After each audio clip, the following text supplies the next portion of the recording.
Eh bien, je crois que c'est bon, on est connecté. Donc bonjour Zinia, bonjour à toutes et à tous. J'espère que vous allez bien aujourd'hui.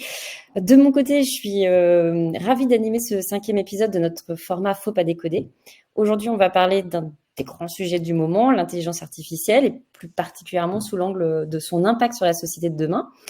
Pour en parler, on accueille Zinia Delvillar. Merci Zinia de nous rejoindre pour cet épisode. Pour te présenter rapidement, tu as plus de 20 ans d'expérience dans le domaine de la data à l'international et tu es aujourd'hui directrice de la technologie, des données et de l'innovation chez Datapop Alliance, qui est un think tank dont la mission est de mettre le big data au service du bien commun et de la société. Et en parallèle, tu as été reconnue Woman of AI Ethics en 2024, en l'occurrence pour ton engagement et tes actions en faveur d'une IA éthique et durable, et aussi pour ton combat pour l'égalité de genre dans les métiers de la science et de l'ingénierie. C'est quand même un honneur de t'avoir avec nous aujourd'hui pour discuter du potentiel de l'IA et de son impact globalement sur la société.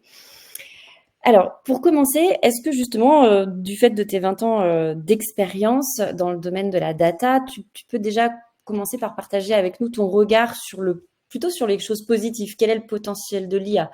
Comment peut-elle transformer et générer un impact positif, assez significatif, au sein des secteurs clés de notre société? Et est-ce que tu as, toi, des exemples concrets de choses que tu as déjà observées? Oui, bien sûr. Bon, c'est l'impact de l'IA, mais d'abord, comme toujours déjà dit, j'ai dit, c'est l'impact de la donnée, c'est-à-dire de mesurer. En fait, tout ce qu'on mesure, tout ce qu'on sait quelle est son évolution, comment on est, on peut comparer avec des autres fils, etc., etc. Donc, mesurer quoi que ce soit, c'est indispensable pour savoir où on est et à partir de là, et créer un impact soit dans le secteur privé, soit dans le public, dans la politique publique, par exemple, de mesurer comment on est. Et côté impact positif, j'ai travaillé beaucoup à Rennes sur la mobilité, par exemple, la mobilité douce en particulier. Et au moment que les vélos elles ont commencé à avoir des systèmes de vélos partagés. Et et le fait, par exemple, de savoir exactement le nombre de vélos qu'il y avait à chaque station et exactement le nombre de passagers qu'on avait au métro à tel moment donné et un impact du type, là on a créé un impact du type on n'a pas besoin de construire plus grand parce que c'est seulement dans certains spécifiques moments qu'on a besoin soit de plus de vélos, soit de plus de trains de métro, parce que c'est seulement l'heure du matin et l'heure du soir qui fait qu'on a une quantité énorme de personnes.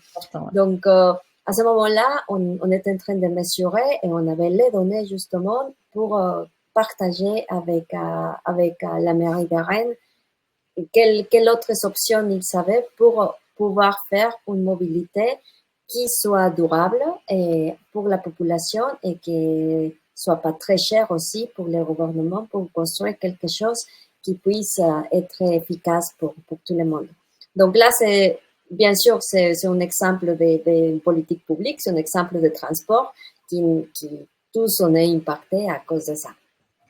Ce qui est chouette dans ce que tu nous racontes, c'est que d'un côté, on est sur l'impact positif pour une meilleure gestion de la mobilité douce, donc de l'environnement, donc avoir un meilleur impact environnemental par rapport à la mobilité. Ce qui est sous-jacent et qui est intéressant dans l'exemple que tu donnes quand même, c'est le fait que la data, elle peut être mise au service du bien commun, et peut-être que c'est le cas aussi dans le cadre des organisations, mais à partir du moment où il y a une quantité de données de différents endroits qui arrivent en fait pour faire de l'analyse.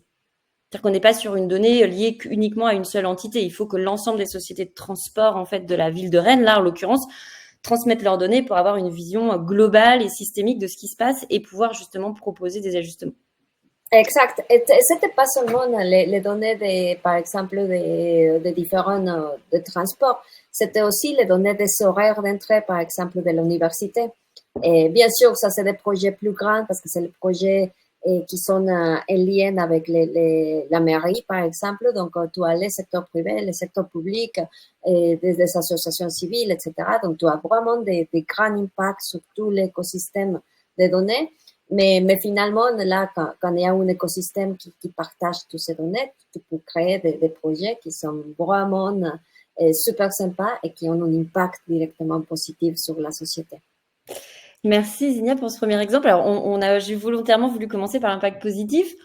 On sait aussi que l'IA, comme toute grande technologie, a son pendant, c'est-à-dire que si elle est mal utilisée et mal cadrée, elle peut avoir un impact plutôt négatif. Qu'est-ce que tu pourrais nous raconter par rapport à ça, alors, sans être dans la mise en garde, mais voilà aussi qu'on soit aussi au clair sur attention, c'est super, mais il faut faire gaffe à des impacts, des externalités plus négatives.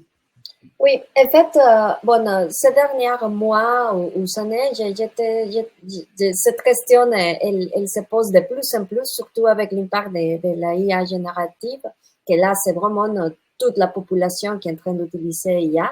Et je pense que c'est vraiment on va dire, les tâches qui a passé, parce qu'avant, on utilisait la IA, mais dans certains secteurs, et seulement dans l'industrie, dans le travail, c'était très, très encadré. Mais là, avec OpenAI qui a sorti ChatGPT, par exemple, c'est toute la population qui utilise IA. Donc, à ce moment-là, on voit plein d'impacts. Et là, la question, c'est plutôt la valorisation des autres thématiques qui sont en lien avec la IA. Ce n'est pas la IA directement, mais cette façon, par exemple, qu'est-ce que j'ai vu, moi, par exemple, le bon exemple, c'est les directeurs des entreprises. Qu'est-ce que je pense que c'est efficace? Est-ce que être efficace, c'est être plus rapide, c'est produire plus, c'est gagner plus d'argent, donc là, c'est plutôt la IA, bien sûr, c'est une grosse machine qui peut tout faire, peut-être plus rapide, peut-être avoir plus de production, mais est-ce que c'est bien d'avoir plus de production au contexte actuel de l'environnement, par exemple? Et un exemple que j'aime bien et que c'est un exemple qu'on a tous dans notre réseaux sociaux, c'est la création des contenus individualisés, les AdWords, etc., etc. Et des fois, c'est d'IA, des fois, c'est pas directement d'IA. Mais est-ce que vraiment on veut continuer avec ce monde de capitalisme, de consumisme immense, ou est-ce qu'on veut changer la donnée déjà parce que la planète a la vision de changer? Donc là, c'est vrai que c'est la IA qui arrive, mais c'est la IA comme un résumé de toutes les différentes technologies qu'on a eues au cours des dernières années. Et c'est plutôt une question éthique de comment est-ce que nous, comme humains, on veut partager cette planète avec les autres êtres vivants. Donc, c'est plutôt plus éthique, philosophique, cette question. C'est pas directement de l'IA, en fait. Tu parles là de l'IA plutôt dans son impact environnemental, où effectivement un usage démesuré pourrait avoir des conséquences assez graves. Et on le voit d'ailleurs sur la consommation des data centers associés aux intelligences artificielles actuelles. Est-ce qu'il y a d'autres impacts sur lesquels on doit rester alerte pour bien les anticiper justement et mieux s'adapter en fait à cette IA qui de toute façon va être utilisée demain par tous? Oui, bien sûr. Moi, un des activismes que je suis en train de partager de plus en plus, c'est l'éducation des nouvelles générations, en fait. Et l'éducation en général, le système d'éducation de tous les pays, parce qu'à l'heure actuelle, tous les pays, on est en train d'éduquer les nouvelles générations, les générations du futur, pour des métiers qui vont plus exister.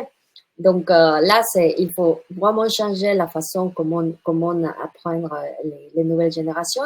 Et de notre côté aussi, montrer aux nouvelles générations que l'intelligence artificielle, c'est une ressource, mais c'est pas la vérité absolue. Et je pense que vous tous, moi j'ai 12 ados qui utilisent ChatGPT comme si c'était c'est lui qui a dit ça, c'est lui qui est la vérité. Donc, c'est, bon, moi, je l'ai mis un genre masculin, mais peut-être, il n'y a pas de genre, bien sûr, mais c'est cette façon que les nouvelles générations puisse avoir un discernement de qu'est-ce que la machine elle est en train de me dire, c'est quoi qui est vrai, et moi aussi, j'ai droit à penser d'une autre façon, d'une autre façon. Ça, je pense que c'est un des impacts qu'on doit faire très, très, très attention comme parents, comme profs, comme tous ceux qui sont en train de partager des moments avec les nouvelles générations, il faut se faire super attention à ça.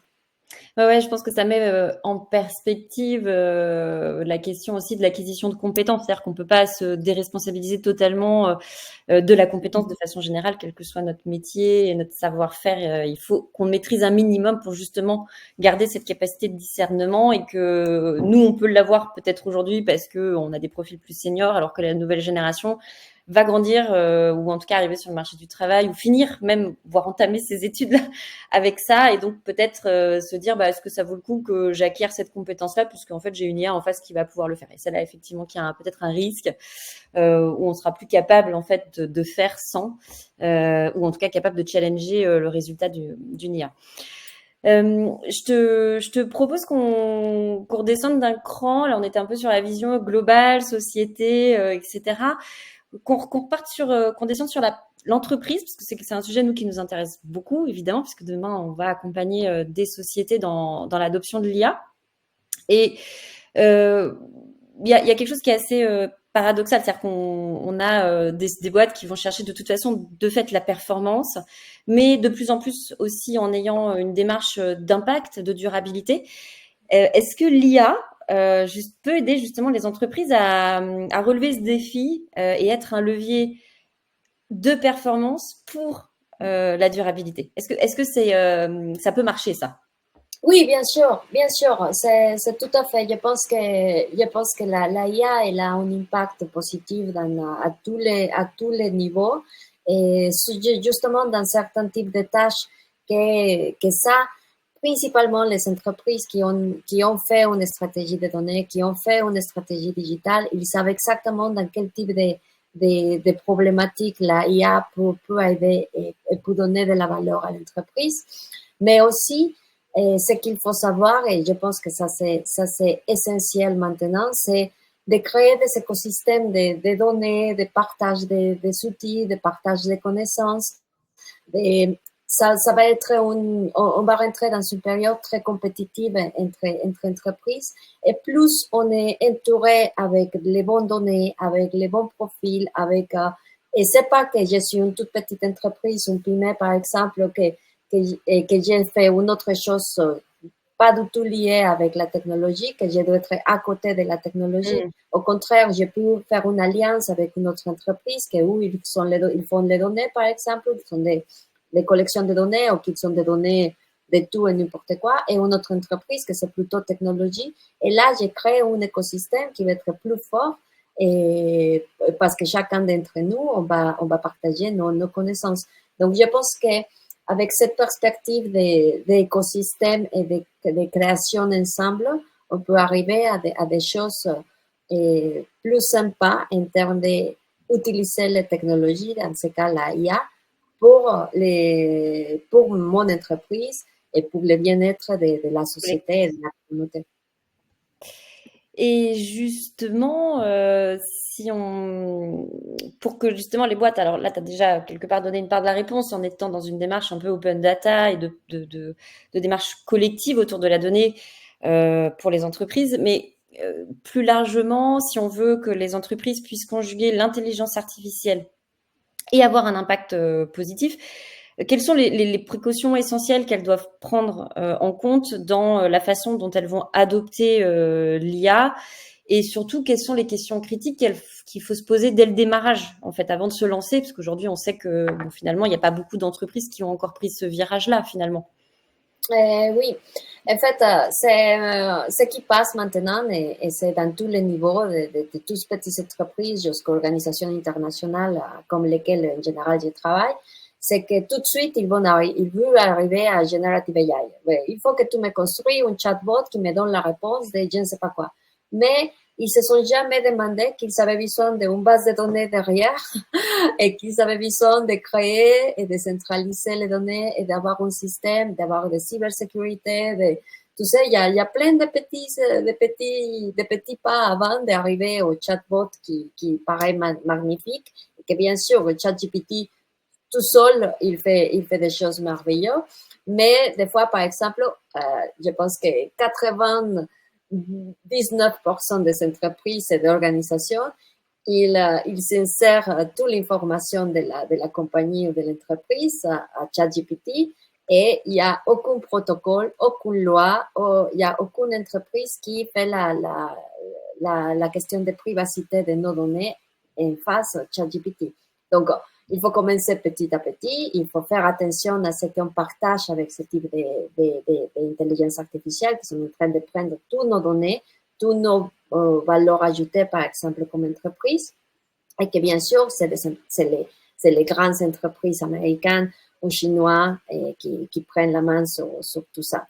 Après, par rapport au conseil, en fait, c'est plutôt vraiment faire une stratégie de, bon, peut-être s'ils ne sont pas fait une stratégie de données ou une stratégie digitale, de faire une stratégie d'intelligence artificielle pour vérifier quel cas d'usage, c'est plus le cas d'usage que ça pourrait nous donner plus de valeur à moi comme entreprise et telle comme elle est maintenant.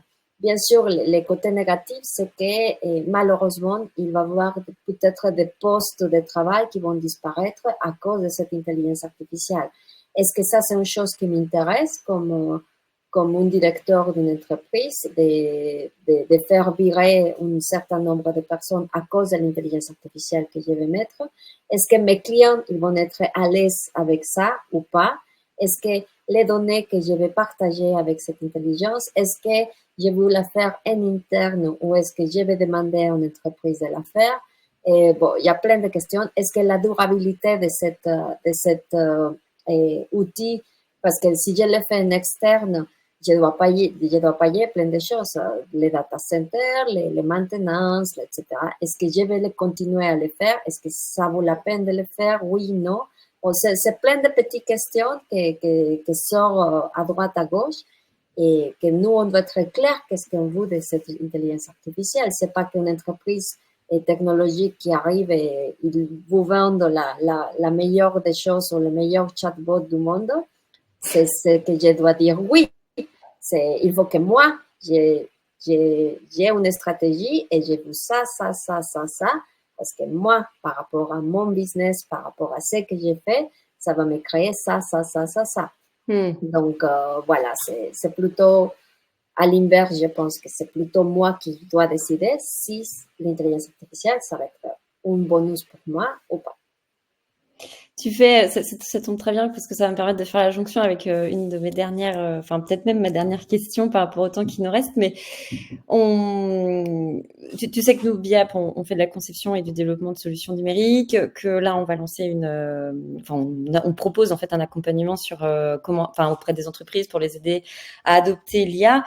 Nous, c'est un sujet qui nous tient à corps. On est également très engagé en parallèle sur des pratiques responsables liées au numérique. Quel conseil, toi, tu nous donnerais à nous, en tant qu'agence, pour que justement on accompagne au mieux nos clients dans cette démarche en fait d'adopter une posture responsable autour de l'IA pour concevoir des solutions frugales, éthiques et de façon raisonnable? Bon, peut-être avec les mauvais exemples, peut-être démontrer la quantité d'eau qu'ils vont dépenser à cause de faire une query de Generative AI. Ou des fois, c'est, tu sais, comme arriver avec une bombe nucléaire pour tuer un moustique. Donc, Oui, c'est pas la peine. tout à fait. C'est si une personne peut faire ça dans des heures de travail et que tu vas créer un emploi et que tu vas avoir les mêmes résultats, des fois, ça vaut la peine vraiment seulement pour te montrer que tu sais faire intelligence artificielle. Bon, je pense pas que ça vaut la peine. Donc, ça dépend, en fait, les cas d'usage, ça dépend vraiment si vraiment ça va faire une valeur ajoutée à l'entreprise ou pas. Donc, ça, c'est une question plutôt, justement, de la stratégie des données de l'entreprise, que l'entreprise, elle doit connaître très, très bien qu'est-ce qu'elle veut faire. Et là, c'est le côté éthique aussi.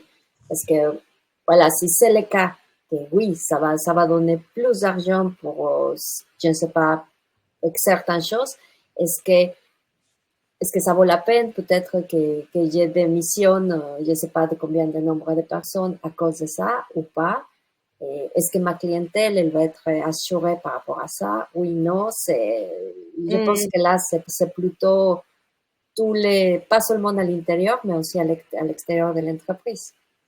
Ouais, ce que tu dis finalement, c'est que tout se situe vraiment en amont, c'est-à-dire toute la phase de diagnostic, d'audit, de réflexion pour évaluer le besoin, les pain points avec les cas d'usage où potentiellement on pourrait auquel l'IA pourrait apporter une solution, et vraiment d'avoir un gros focus sur cette phase-là. Et puis en parallèle, est-ce que j'ai les bonnes données pour pouvoir traiter ce cas d'usage chez moi et comment je protège mes données. Donc vraiment d'avoir une approche très orientée sur le conseil et l'évaluation en fait du besoin en amont avant de se lancer. Oui, exact. C'est ça. Oui, totalement, c'est ça. Et plus, c'est aussi une question de génération, parce que là, par exemple, les nouvelles générations, ceux qui sont entre 17 et 25 ans, de plus en plus sont moins connectés.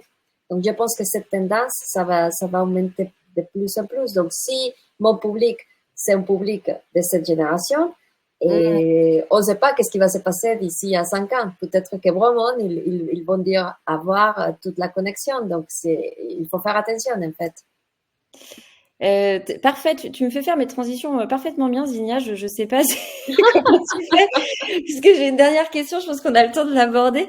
Il nous reste quelques minutes, et justement, j'avais envie de te demander une question un petit peu en prospective. Comment toi tu vois l'évolution de l'IA dans les 5 prochaines années? Et est-ce que tu peux, en une phrase, me dire une vision un peu utopiste de comment l'IA, on va l'utiliser, et plutôt une vision, son opposé, dystopique? Oui, bon, utopiste, c'est que moi, dans le secteur où je travaille, c'est vraiment, on utilise la IA pour, par exemple, un des produits que nous, on est en train de construire, c'est d'utiliser la IA en cas de crise humanitaire pour des inondations. Donc, comme on sait, dans tout le monde à ce moment, avec la crise climatique, on a des inondations partout. Et le problème des inondations, c'est qu'en général, les types de données qu'on utilise pour ça, c'est des données météorologiques et sont de difficile accès. Et pas d'accès, elles sont libres, tu peux te mettre à toutes les plateformes, inclus la NASA par exemple, mais sont très difficiles de lire, tu sais, tu dois avoir un certain niveau pour comprendre qu'est-ce qu'ils sont en train de te dire ces données. Donc, notre idée, justement, c'est grâce à l'utilisation de l'IA et ce type d'information, que c'est information vraiment des crises humanitaires, ça peut servir à partager de meilleure façon toutes ces données. Donc, là, c'est l'utopie de l'IA, c'est vraiment de l'utiliser dans les cas nécessaires pour aider à l'humanité.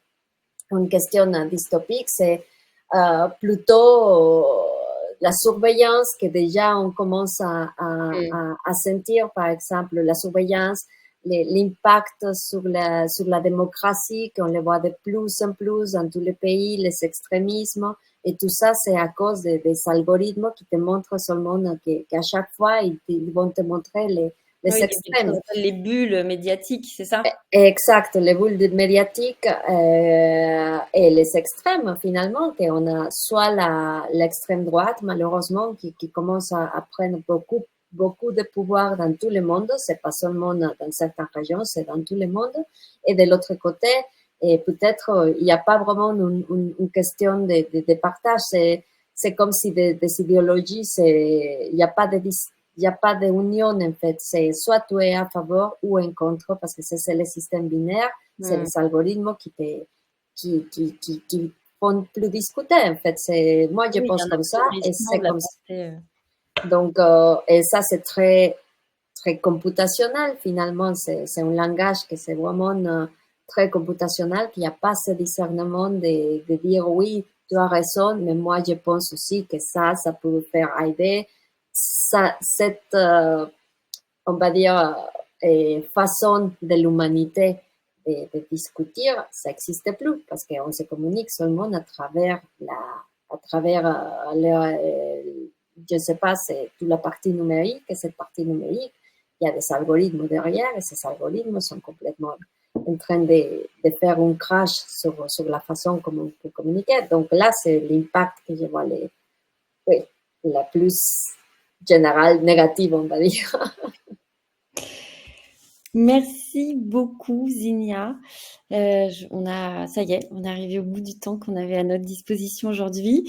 J'espère que ce podcast, enfin cet épisode en tout cas, vous a plu, vous apportera des clés de réponse ou du savoir, en tout cas sur l'impact de l'IA, qui peut être aussi bien très positif, mais aussi voilà avec des points de vigilance importants pour son impact sur la société, mais qu'il y a encore beaucoup de choses à faire et à imaginer autour de ça.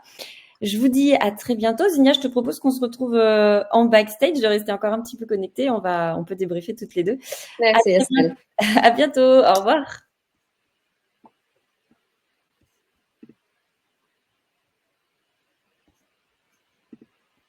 Je n'arrive pas à couper.